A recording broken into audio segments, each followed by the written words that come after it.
Hello, everybody. Welcome back to the Off-Farm Income Podcast YouTube channel. Great to be here with you. Thank you so much for joining us again today. Well, today we've got a great Friday episode for you. We get to interview an entrepreneur who started out in their garage. I love these stories. It seems like all the great entrepreneurial success stories start in a garage, don't they? Microsoft, Apple, all of them, right? So today we're going to be talking with Kristen Andersen, who is coming on to talk to us about her company, Leading Edge Supplements and Supplies, and all about the show industry and the way that this business developed. It developed out of such a common theme, which was something was lacking in the marketplace, and she saw a way to fill it. She and her husband started this. There's an interesting side note to this, is that their daughter is very, very interested in it. Their daughter's name is Kiley Andersen. She's going to be my featured guest on episode 709 in about a month. But she is very intricate in this business, and that has led her to a national proficiency nomination at the National FFA Convention this year. So very interesting how this is all snowballed and developed for them. They've also purchased their own product. They're making their own product now called Shag Swag. If you stay tuned in, she's offering a discount to listeners of the show who want to buy that for their show animals to help them get those blue ribbons in the sale ring. So we'll have that starting for you right now. Joining me today is Kristen Andersen, and she is the owner of Leading Edge Supplements and Supplies. Kristen, welcome to the show. Thank you so much for coming on. Thank you for having me. Hey, you bet. This is a very unique opportunity for me today. So what people will find out when we get to episode 709 is right before you and I got started talking, I got to interview your daughter, Kiley Andersen, and she's a national proficiency finalist. So by the time her episode comes out, she will have been to the National FFA Convention and found out if she became the national proficiency winner in her category. But you've got to be a proud parent at this point, I would think. Yep. It's pretty exciting. Well, that is great, and I understand it has a lot to do with the business that you and your husband started about 3 years ago in the garage of your home. Yeah, so basically Kiley was showing sheep competitively, and what I realized is the area of Northern California that we live in, if you look at it geographically, we're kind of isolated a little bit. We're not in the Central Valley, where when you're in the Central Valley, there's products all over. And we're in an area that, you go to your local feed store and, yeah, they might have some basics that get you by, but they're not really the top of the line products. And being as competitive as she was, we really needed better products. And so the group that she was working with, I found we were all ordering the same things. Okay. And I just said, you know what, there's got to be a more efficient way of doing this. And so it started by just combining our orders. So instead of, maybe ordering 4 families ordering 1 gallon of something, we started ordering a case and we just split it up. And that helped a little bit, but I knew there had to be a better option.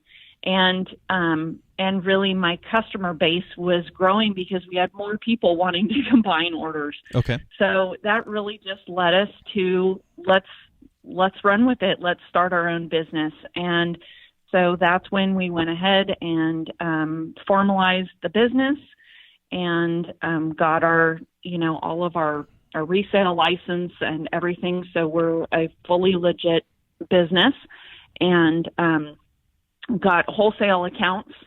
And even since we got wholesale accounts, we now have new distributors.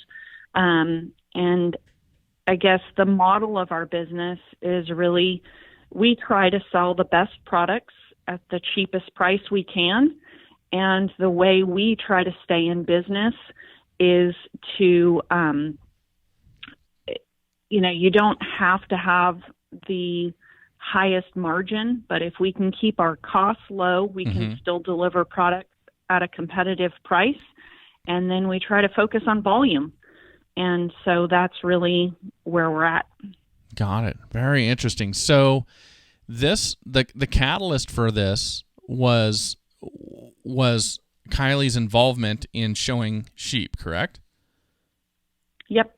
And so do you cater just to the sheep shows now, or are you catering to goats and cattle and pigs and everything else? I would say for the first year, maybe we focused primarily on sheep. Mm-hmm. However, it's really grown, and I might not be the absolute expert on every product that is needed for all the other species, Mm-hmm. because we're not on the leading edge with those species. But what we rely on is talking to our customers. Okay. And if our customers need something, then that's what we need to carry. And so I've always said with feeding animals, when I talk to people about feeding animals, there's tons of different chocolate chip cookie recipes, and everyone likes different chocolate chip cookies. And each individual recipe Mm-hmm. is great. But if you start mixing recipes, you don't end up with as high of a quality product. Sure. And I say that feeding animals is the same way. Once you start listening to too many cooks, or you start mixing too many recipes, Mm-hmm. what you end up with is just not the best that it can be.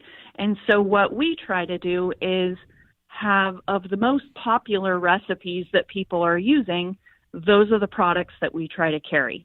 Whether it be for feed or showing fungus treatment. And so we work a lot with breeders and coaches Mm-hmm. to find out what they're having their kids use. And so there's certain breeders that we work with that we know what they're going to recommend kids that buy, whether it be goats or sheep from them. We listen to them and hear what they're going to be recommending. Mm-hmm. And then those are the products that we carry. And what's really nice is sometimes, especially with newer exhibitors, they may listen to the breeder and not truly understand everything that the breeder just told them that they need. But when they come to us and tell us who sent them to us, then we say, oh, yeah, we know exactly what you're talking about because we know that recipe. And so that's kind of our motto, is that you got to know what works in your recipe, Mm-hmm. and that's what we try to carry is the most popular products. Very interesting. Now, you talked about your area of California. So if I say the Northwest Coast, am I describing it correctly, or would you describe it differently? Yeah, nope, the Northwest Coast. Okay. So we're about an hour north of San Francisco. Okay. And how big of a geographic area are you serving now? I mean, you've been operating Leading Edge for 3 years. So has it expanded in terms of its scope? Well, so actually, we started out just being at Leading Edge, and we were selling a product called Shag Swag. And Shag Swag is a product that helps condition and promote the growth of shag and hair on livestock. And it's used on basically all species these days of livestock. And at the beginning, we were just purchasing Shag Swag and reselling it. And so 100% of our products were resale. And in the fall of 2016, we actually purchased Shag Swag. Okay. And so Shag Swag is actually now a product that we manufacture ourselves. Okay. It's our only product that's not resale. So with that, we started shipping across the country. Wow. And we have customers almost in every state Mm-hmm. of the United States. And we primarily ship Shag Swag to those out-of-state customers. However, it's a great opportunity to cross-sell products. So a lot of times when someone's going to focus on growing Shag, they don't only need Shag Swag, but they need a mild shampoo. They might need a comb. And a lot of times sheep and goats are going to start chewing. And so we need something to protect, whether it be wraps or muzzles or something like that. And so that's a perfect opportunity to put a package together and save that person, our customer, money and then they don't have to pay shipping from other companies that they're buying from. They can just get everything in one place. Very so cool. we ship supplies across the country, and then we have a mobile business that we go to. I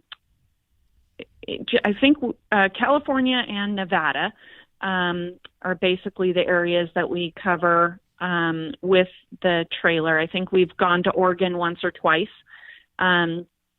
but we take our mobile unit out, and in our mobile unit, we sell all the supplies and supplements. And then sometimes also when we are going to sales, so where people are going to be buying their project animals, we'll also bring feed along with us, because when you're starting out a new animal, someone buys an animal and it never fails. They forgot to have feed at home. And so we'll bring some feed along so that we have that available at those sales also. So that's kind of our out of area. And then specific to our local area, we're primarily Sonoma, Marin, Napa, and Mendocino counties.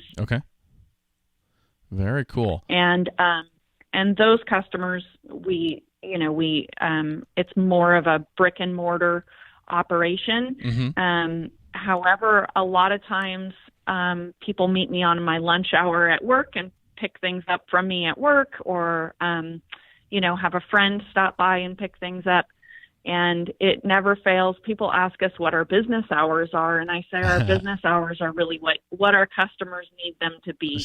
And I think parents of kids that raise animals would agree with this, but the majority of the time when the kids figure out they need feed, it's when they go to feed and don't have enough to feed that night. And our customers love that they can just call Kiley or I and stop by and pick up that feed. So it works really well for us and the customers. Well, I'll tell you what, we've got FFA instructors, we've got FFA students, and we've got FFA parents from all over the country listening to the show right now. So since you distribute Shag Swag throughout the entire U.S., let's do a commercial for it. I mean, we've got this opportunity. Tell us about the product. Why would somebody want to buy it? Well, it's a proven product. We have national winners at major shows across the country, and it is not the cheapest product on the market, and I'm not going to advertise it to be, but what's in it makes it work, and it's also not cheap to produce. So I think that that's one of the reasons to believe in it, because it's actually got in it what is needed, not only to condition hair and shag, but also to promote the growth of hair and shag. And, the big thing is it really a product that grows the hair and the shag, or is it the genetics? And it's a combination. As a person selling a product, I want people to be happy with the product that they buy. And I guess what I can tell you is that I used Shag Swag, our family did, for several years before we bought Shag Swag. And I know it works. I've seen it work on a lot of different genetics, and you're not going to get the same results. If you have genetics that are there to really produce that hair and shag, then you're going to see even more results from the product. But I think across the board, we can consistently say that Shag Swag definitely helps you get the most out of your project. And so who are the people that need to be ordering this from you? For what species, for what type of shows? Well, shag is what's referred to, in the sheep industry. Uh-huh. And so whether it be your breeding sheep or your market sheep, and really, all breeds.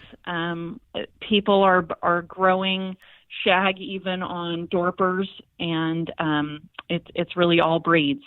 On your goats, it's your does. They're showing them with hair, and so they're using it on the whole body. Mm-hmm. And wethers, they're typically just growing. They're typically showing those wethers slick shorn, and so they're growing the hair on the legs.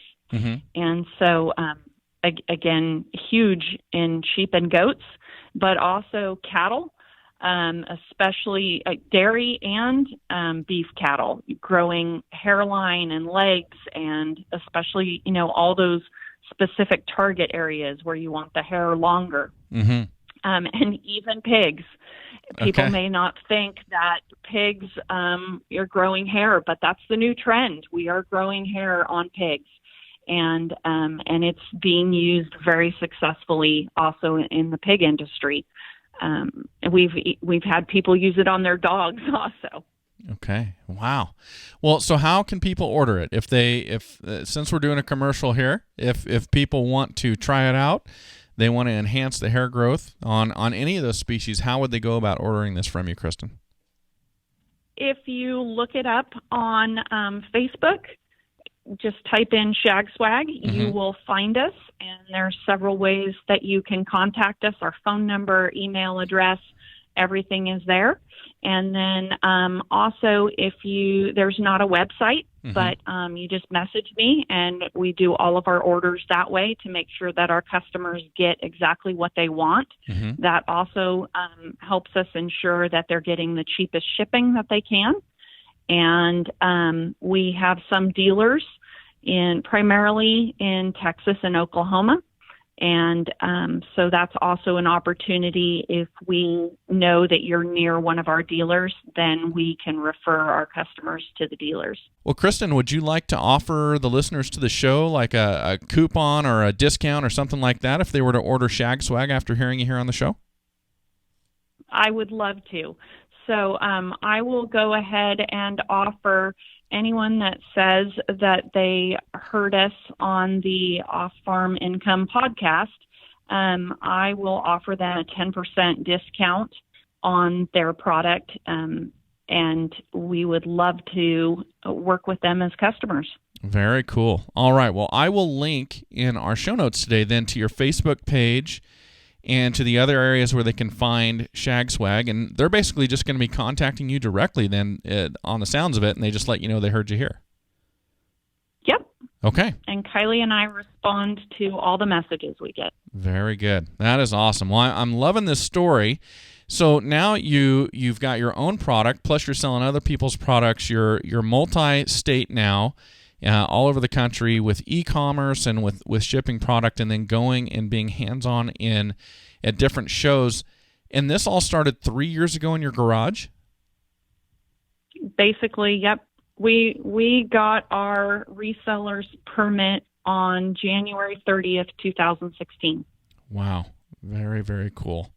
So 3.5 years ago, and here you are now. Now, is this what you and your husband are doing exclusively for full-time employment now, or how does that all work? No, that's the toughest part of the business. So Okay. We are both employed full-time, and we run this as a side business. Okay. And so that's why it truly is a family business. All of us have to chip in and make it work. Sometimes it's more than a full-time job. Sure. But it's something that we all enjoy, and we really connect with all of our customers. And I think that's what makes it all worth it. Very cool. Now, let me ask you about the long-term goals. Is the goal at some point for this to be a full-time business for you and your husband, a full-time business for Kiley, or do you want to keep it as a side hustle? I think that as we get closer to retirement, we will look at moving this business more and more to Kiley. Okay. And she wants to go to vet school. And so, having supplementary income while she's going through Sure. school and she's helping out with the business will definitely help us out as a family. But then, at the beginning of retirement, it will supplement our retirement income. And then hopefully, the longer we go into our retirement, Kiley will start taking it over. Okay. Now, you have grown so fast in 3 years, going from starting with your little kind of your consortium of people that you were all ordering products together to now shipping across the country, having distributors in Texas. How did you get the word out? How did you let other people know that you were out there, you were available, and you had this product and all the other products available? It's all word of mouth and Facebook. We also have done advertisement in different magazines. The Show Weather is one of our primary magazines. We've also advertised in Pacific Showcase. But, word of mouth and Facebook have probably been our biggest means of advertising. Gotcha. And when you say word of mouth, do you count Facebook as word of mouth? And what I mean by that is, if you put a post out or if somebody's on Facebook and they're talking about using your products, that's kind of word of mouth. It's told from one person to the other in a little bit different way. Do you kind of look at those both the same, or are you running Facebook ads and doing things like that? I do run Facebook ads and do promotions. So we'll do like Cyber Monday promotions and things like that on Facebook. But I think when I consider word of mouth, it's not even necessarily someone sharing a post. It is the, people saying, hey, I use this product. Sure. That definitely helps, but I kind of consider that all more Facebook oriented. And I guess when I say word of mouth, it's people telling their friends or breeders telling their customers. That has really been huge. Okay. And of course, if people are they're talking about what they did without any, without you behind it, it gives it just a ton of credibility where people really trust what they're hearing. Yes. And I believe also what really helps us as a business is, to us, customer service comes first. There's nothing that comes, there's nothing that overrides customer service. We always put our customers first, and that's really important to all of us. And we instill that in, our children and their involvement in the business. And that has meant that if I get somewhere and I'm making a delivery and something got forgotten, I will make sure that customer, that we get that forgotten item to them as soon as possible. And customers know that I will, when needed, we'll jump through hoops to help them in any way we can to get them the products that they need. Very good. Now, how did you fund this business at the beginning? Was there a big startup cost, or was this something that you could just do out of what you had in your checking or savings account? We had been savers. My husband always says you can't make money without money. And so we were savers, and we're fortunate to have that. And so initially, we didn't go out and buy a ton of inventory right up front. But the bigger our customer base started to grow, that kind of drove, what we were investing. So I wouldn't say that our investment in the business was like huge right up front. It's been more over time. And then as that inventory sells, we're getting the return on that investment. Okay. There have been some items, like in order to really start moving forward with feed and adding feed to our business, I used to drive to the Central Valley and haul feed. Once a month, I would haul 4 to 5 tons of feed. And I no longer do that. We decided it made a lot more sense to invest in a forklift. And so now we have we work directly with the feed companies and get deliveries. And so that's made us a lot more efficient. And if we hadn't been in a position where we could make that investment and purchase the forklift, then, that would have prohibited our growth. Sure. Just curious, where did you go to in the Central Valley to pick up feed when you were doing that? I went to Stanislaus Farm Supply. Okay. Is who I was working with. Okay. I wondered. I grew up just north of Oakdale, so you probably know where I'm from, a little town called Valley Home. Yep. Okay. Yep. Very cool. Well, a small world, as they say.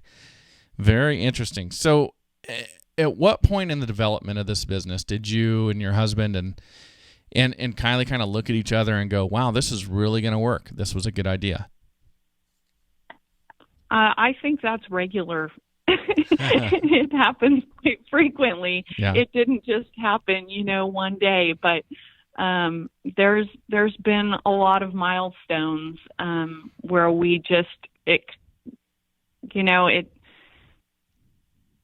I don't really know how to describe it, but like when all of a sudden we had a mobile unit, it just kind of happened. It made sense. And in the end, it was a risk. It was something we tried, but it made a lot of sense.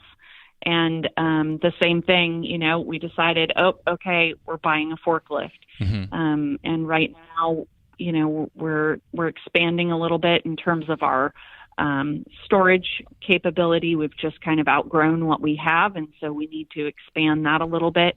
So it's been a slow process, and we're not huge risk takers, but times come that we do need to take a little bit of risk, and we work closely with our customers. And, so like with feed, I know what our customers' needs are going to be. So when I'm ordering feed, the biggest risk with feed is, of course, the shelf life and getting stuck with inventory that goes bad.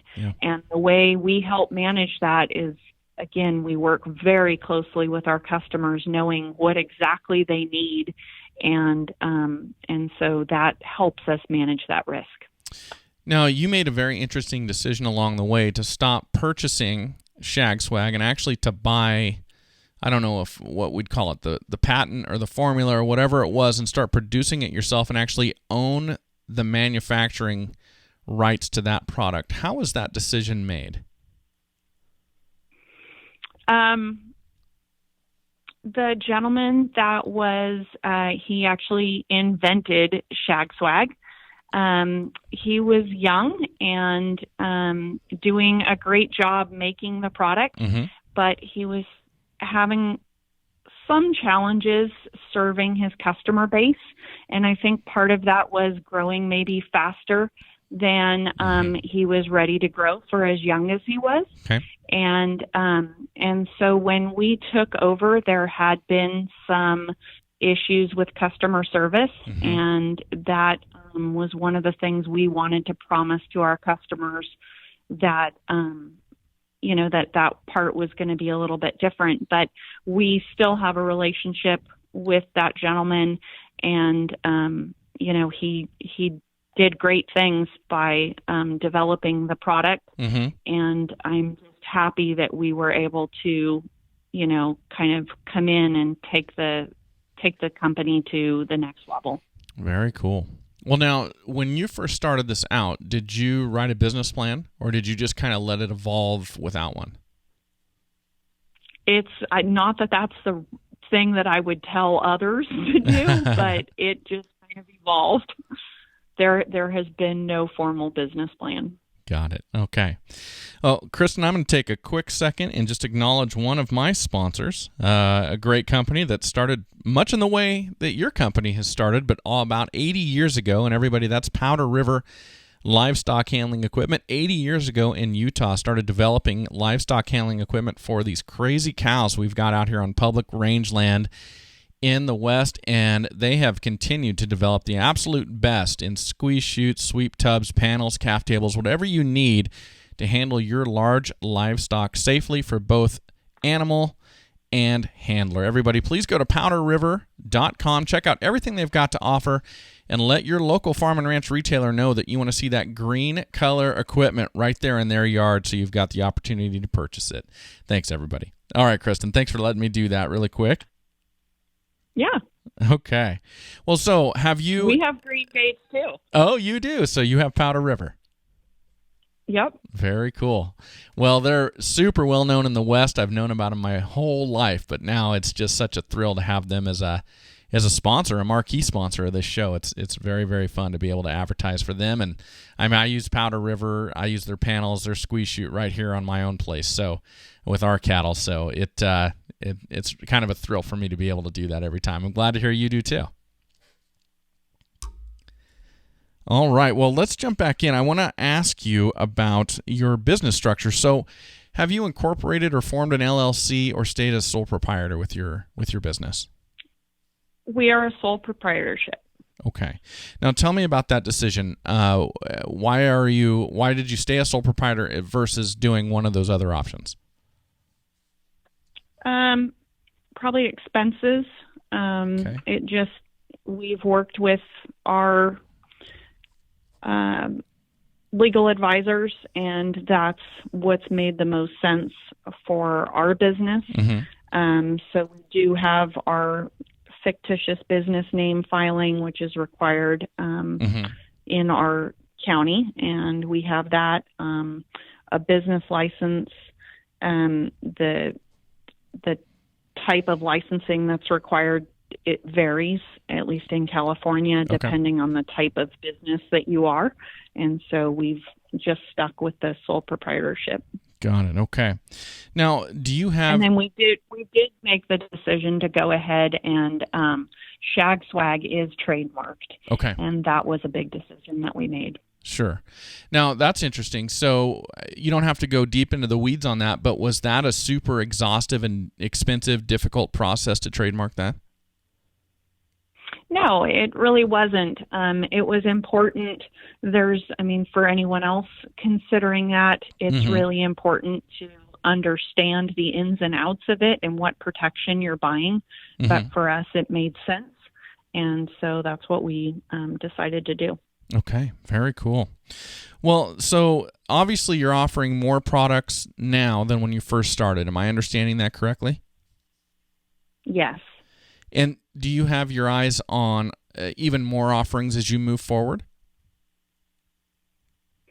I don't know that it will grow in terms of numbers of products. Mm-hmm. That may happen, but we're constantly looking to make sure that we're offering the best products. Okay. And so there have been products that we've had that aren't the best sellers, and we try to understand, why that is, and look for better products to replace those products with.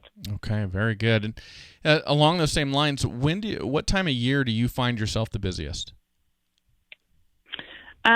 We are the busiest in the June, July, August, and then December, January are also very busy months. Okay. And so, and the business varies.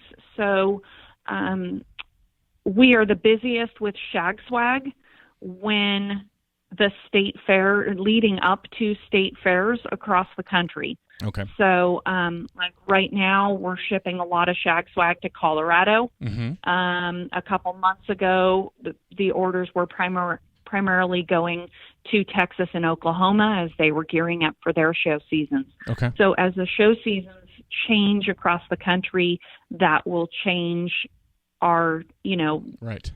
our volume in terms of what we're shipping. And then our local business kind of our feed and supplements and local show supplies. That's more, your summer months, because our fair is in August.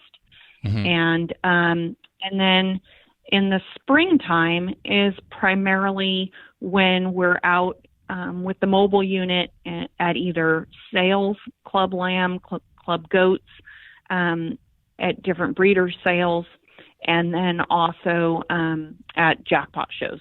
Okay, very good.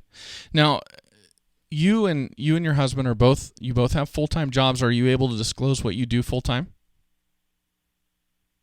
I am a data analyst, and so I have a background as a business analyst and software development, and also data and data management. Okay. So what I do outside of my business is basically pull data out of software systems to help people use that data to make decisions. Okay, very good. And how about your husband? Are you able to tell us what he does? He's involved in construction. Okay, very good. So with both of you being full-time employees and not necessarily business owners, or maybe you were and I don't know prior to this, was there any hesitation in taking the risk to start your own business? And if so, how did you overcome that? We didn't take big risks. We went very slow, and I think that's how we managed it. So if what I hear you saying, and I just want to translate this if I'm right, is that you took smaller risks, and therefore if for some reason an idea failed or the business failed, the negative impact on you and your family, your bank account, all of that was minimized. That's right. Okay. Yeah, I love that. So we call that bootstrapping all the time, starting small, kind of growing slow, and it sounds like that's just exactly the model that you followed. Yep. Okay. So along the way, you're getting ready to start your own business. And by the way, thank you so much for all the business advice you're giving us today. Along the way, I'm taking notes as we go through. But I want to ask you, I'm sure that you were doing a lot of research and listening and asking a lot of people for advice on business. What's one of the best pieces of business advice that somebody's given to you along the way? Just the knowing that customers have to come first, because our business is 100% reliant on our customers. Okay. Well, I think that's good advice no matter what you're doing, because without customers, you don't have a business, correct? That's right. Yeah, absolutely. Now, Kristen, so we want our customers to be happy, absolutely. And then that's what's going to bring them back. Absolutely. Well, I always ask everybody this question. I'm sure you had a lot to learn to start your first business, and I did too when I started my first business. But we all do something naturally. I call it a personal habit that we don't have to think about, but it helps us to succeed. It's just one of those things that we just do. What is a personal habit like that for you? What are one of those things for you? I think record keeping. Okay. I have a lot of spreadsheets. People tease me, "Oh, she's probably got a spreadsheet for that too," and I do. I have a lot of spreadsheets, and I'm a data-driven person, so I like to understand my data and use it to help make sound decisions. Very good. Well, has there been a book or another resource along the way that has helped you guys out in the development of Leading Edge that you could recommend to our listeners? I don't think so. I have a degree in ag business, and although I didn't end up having, I actually did. I worked in the farm credit system for over 20 years. So that's kind of where my degree brought me. And since then, I'm no longer, my full-time career is not necessarily agriculture, but now my own business is agriculture. And I think just having that business background from school has really helped. Okay, very good. All right. Well, so again, if people out there listening, they'd like to contact you, they can get the 10% discount on Shag Swag. What is the best way to contact you again, best way to find you? Look us up on Facebook at either Leading Edge or Shag Swag. Awesome. Kristen, this has been great. I really enjoyed learning about the business. I love the story. I think all great businesses should start in garages like yours did. And by the way, my compliments on Kiley. What a great accomplishment with the National Proficiency nomination. I think that's great. Thank you so much to both of you for being willing to come on the Off-Farm Income podcast today. Thank you very much for having us. Well, thank you for joining us, everybody. What a great interview. What a great story. I really enjoyed that. And it's the first time I've combined doing an FFA SAE edition followed up by the parent who owns their own business just back to back. I've done that before with parents and with students, but never just back to back like I just did, which was really cool to kind of piggyback those two interviews right on the back of each other. Hey, thank you so much for being here, everybody. And as always, enjoy your journey to the ultimate lifestyle business, agriculture.